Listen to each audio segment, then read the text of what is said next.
غير اخلاقي والغير معقول على الاطلاق. كابتن شوبير طبعا يعني انا يعني ما فيش كلام اقوله الا ان يعني بقدم تعازي للاهالي الاولاد المتوفى من النهارده في المأساة اللي حصلت النهارده. احنا مجلس اداره النادي المصري بالكامل وانا اولهم قدمنا باستقالتنا دلوقتي. وانا يعني خلاص ده نهايه الموضوع بالنسبه لي، يعني العمل العام انسحب بالكامل منه لان الوضع ما يحتملش اكتر من كده.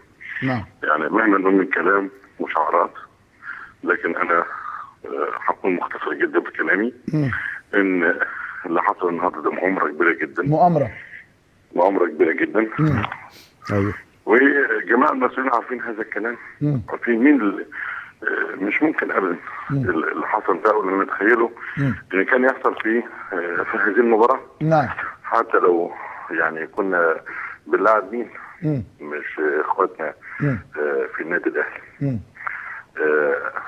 انا مش عارف اتكلم طبعا. الكلام صعب، بيطلع صعب جدا. لكن اللي اقدر اقول يعني ان لازم نفوق ونبص عن الاسباب ونتعالج بكل قسوه مع المتسببين واللي بتسببهم في البلطجه اللي موجوده في مصر، مش في بورسعيد بس. نعم.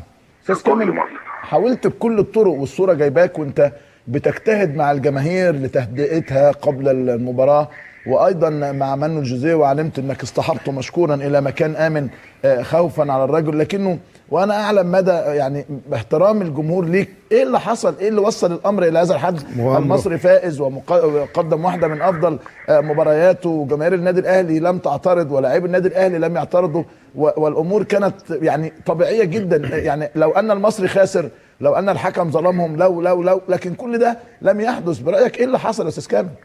والله لو كنا حتى اتغلبنا 10-0 ما كانش يحصل ده اصلا. نعم. يعني اللي حصل ده طبعا كابتن حاجه مأساويه. حاجه مأساويه يعني عار علينا كلنا، عار كمصريين ان احنا نشوف ده في الملاعب يعني في مباراه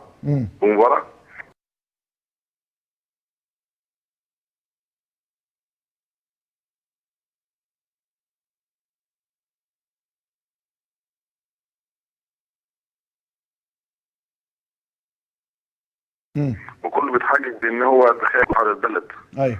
لكن اعدائنا كتير جدا. ومش عايزين نقول ان نغمض عينينا مره بقى. لابد النهارده ان الشرطه ترجع بقوه جدا ونسيبهم يشتغلوا.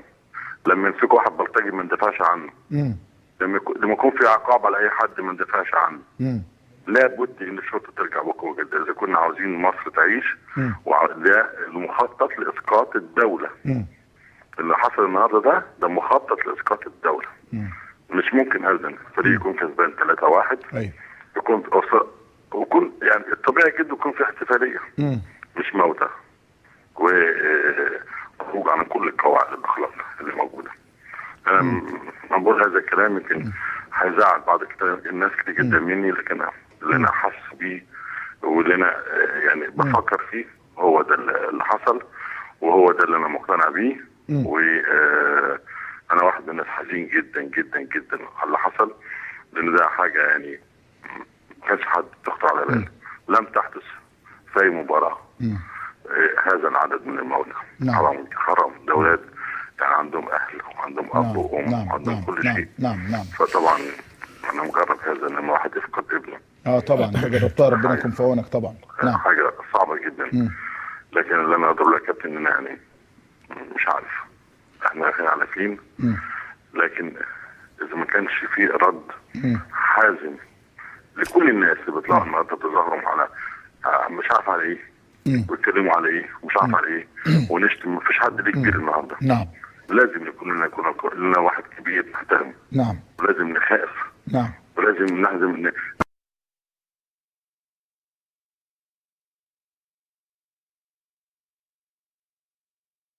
ده مش صحيح. موافقين نعم. عليه، مش كل شيء ان نعم.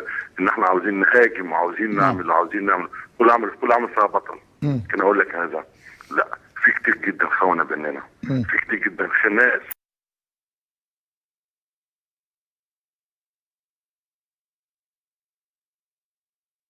اعلى